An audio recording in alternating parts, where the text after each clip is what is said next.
What's going on, guys? Welcome back to another video. So today we're at the new property and I think we're just gonna give you a little bit of update on the big crocs that are over here. Just seeing how they're doing this winter.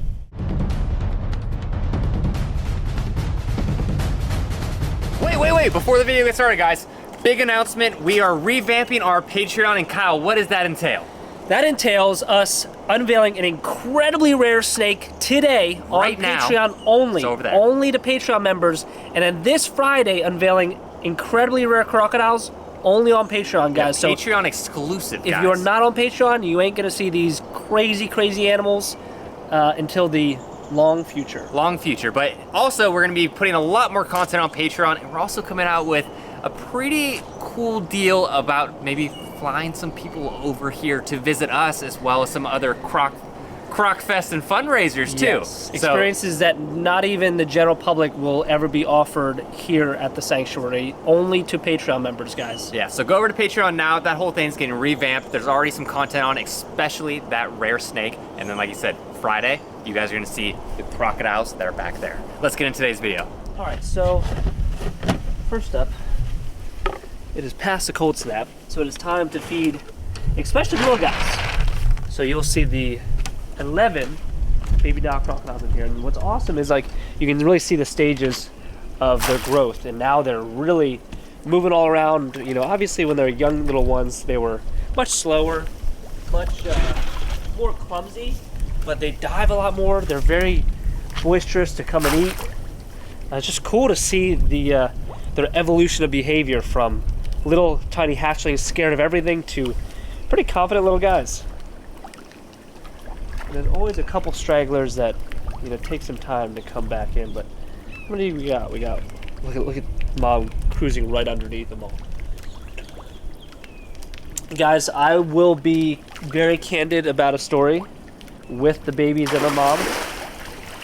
Like that? Like that right there, yes.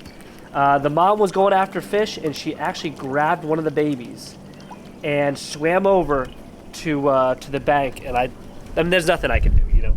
I kind of just sat here and watched and hoped for the best, and luckily the best did happen. The baby was squirming around her mouth. She had it just tightly enough where the baby couldn't move, the body of it, but the tail was flapping all around. And she just sat there holding it, and then she slowly opened her mouth. The baby swam out and came and ate more croc chow. So the baby was fine, but it was funny because the mom seemed very upset by it, because she honestly sat over there with her mouth open for probably a good half an hour. So you can see she very quickly realized what she did, and she seemed to feel really bad about it. I'm not going to say she did feel really bad about it, but based on what she was doing, she definitely seemed like she was really upset. You know, obviously feeding response, you know, they swallow something down and then go to the next thing. And she was far from that. She caught herself. She realized it was one of her babies. She opened her mouth. The baby swam away perfectly fine.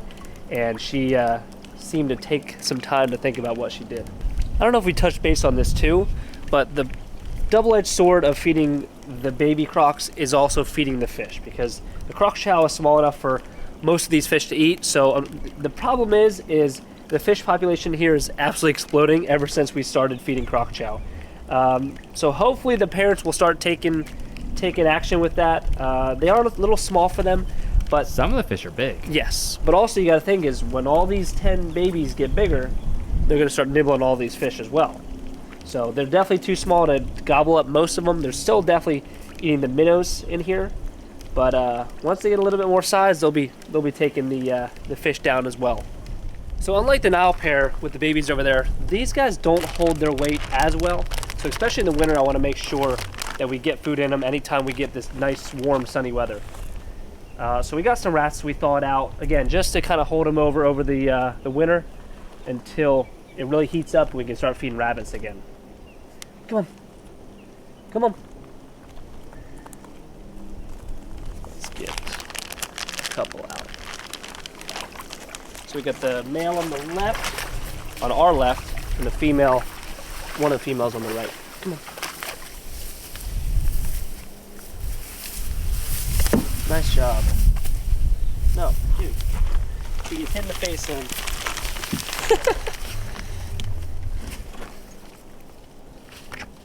Come on. Come on. That's the sheep pile.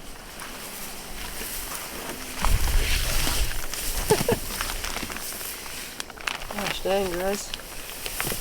So that's the only trouble with feeding rats to these guys is they're extremely clumsy. And they don't work too well with others. Come on. But we really need to start getting in with these guys and working with them more. Nice job. Just we've been doing a lot of croc moves and a lot of moving of tubs and all sorts of stuff, so it's just best for biosecurity to not really go in with these guys right now until we get to the point that most of the crocs are situated, so you know we're not working with a ton of different animals all the time. Oh, that went right in the groove of the sheep pile. It went down. Oh yeah. Oh no, they got it. Got it? Yeah. Oh, got it. Female. Small one? Yeah. Good. This one, the middle one? No. One close to the sheep pile. Oh yeah, that is a small one. Okay. Come on, Bob. Come on. Come on. I don't want him to jump, but... Oh my god. So that's the thing, is that's what's so cool about this, is like, you see a lot of salties that are just big, obese, heavy. He's just an awesome size and not an awesome weight, but he's so fast. Like he is, I mean, he's ridiculous. He's a huge, huge crocodile. Come on. And he's lightning fast. So. And that, I actually thought he was going to try to jump over the fence for a second. Oh, yeah. I mean, he very well could get his front legs up here. Just obviously his immense weight, he'll never be able to get anything over that, you know. But he is so big. Like, I mean, it's deceptively big. I mean, how much space is from the sheep pile to the pond? I mean, that's at least 12 feet. That's 12. 12 feet at least, yeah. So you guys can see, I mean, he stretches all the way across, and he is a hefty boy. Yeah, I think it's about 12, 13. Yeah, I mean, and he makes that space look small. He really does. All right, buddy, I'll keep thawing him. Oh, he was hungry. He was. But again, look at his weight. I mean, he's got great weight on his belly. He's got real big weight on his tail. But his belly isn't huge, and that's the biggest thing, is some of them just get so heavy. But he's still a very young crocodile and still has a very long way to go as far as growth. And enclosures like this will really help him because he can really dive down, really swim, launch up. I mean, he can really utilize everything he's meant to do. He's definitely got a lot of exercise in here. Yes. And that, I don't think I've ever seen him really move fast on land like that. Because in the old enclosure, he would just explode out of the water and then stop. Yeah. And there wasn't much land for him to go. This, he was ready to run. Oh yeah. But I'm looking at these teeth, and the teeth we found. These teeth are a lot bigger than what we were finding. Like that one right there, that top one. I feel like there's some big ones. Yeah, I mean, if he grabbed you. If he grabbed you, you're done. Just give up, literally. Yeah. I feel like you'd live just because if he grabbed your arm would just pop off, and then you could just get away. If you're lucky, because if he hangs on to you and takes you into that water, I mean, that is nothing short of hell, honestly. I mean, because he's just going to take you down and drown you, or just shake the living hell out of you. So, yeah, don't get bit. Don't get bit. But also, I hate to say this right after saying that, but I am excited to get in there and work with him because he is an absolute beautiful animal, and it's all about the eyes. Watching the eyes. Yeah, all about the eyes, and he runs 14 miles an hour. Yeah, making sure he doesn't look at you, and he's focusing on the rabbit. At this point, it might be like Jurassic Park, where we're gonna have to feed goats to him.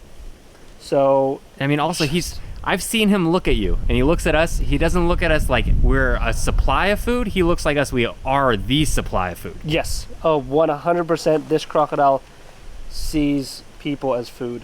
Like I said, I walked on that platform the other night, a cold night, and he launched out of the water and was after me. I mean, you can tell. I mean, like I said, look in the eyes and they'll tell, where he's looking and what he's interested in. And He's looked at me many times thinking I'm the food. And honestly, when you start getting in and working with him, I'm gonna have to film from outside just because I'm paying attention to the camera. Oh yeah. And he's so fast, like He could be on you in Yeah. no time. you're gonna be by yourself on that one. So just to give you a size comparison, this crocodile. And he's gonna try to grab your hand Yeah, too. exactly. You'd swear I starve these things, but it's starting to warm up again, so they're getting to be hungry. But as you're saying, how big is Professor? So he's about 12 and a half feet. So there's roughly a 2-foot difference between the two, and literally Ragnarok is probably 3 professors put together, I'd say. You know, realistically, I mean he's way bigger. Yeah, it's not even close. Yeah. And what I notice is it seems like the salty Siamese don't hold the weight as well. The 3 that we have, I mean, you really got to feed them and keep up with it, or else their weight will dramatically drop. So it's not like they really hold their weight too well. There may be the Siamese in it, I'm guessing, because salties definitely tend to be able to hold their weight, but maybe not as much Siamese. But still, I mean, awesome enclosure, and we'll have to get some more food for them because they are definitely acting like they are hungry. Yeah, he is. He keeps moving to get you in range. Yeah, seriously. All right, so we got last but certainly not least, Chubbs, the big old alligator. The alligator that I thought would soon be dwarfed by a new alligator, but Chubbs still has a foot on him.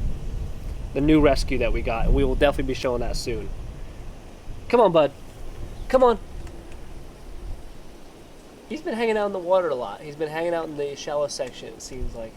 But he's also an alligator, you know. They don't need to worship the sun as much like the crocodiles because they can definitely handle the cold temperatures much better. Seems like he's a little hungry too. Yeah, but he's also smart.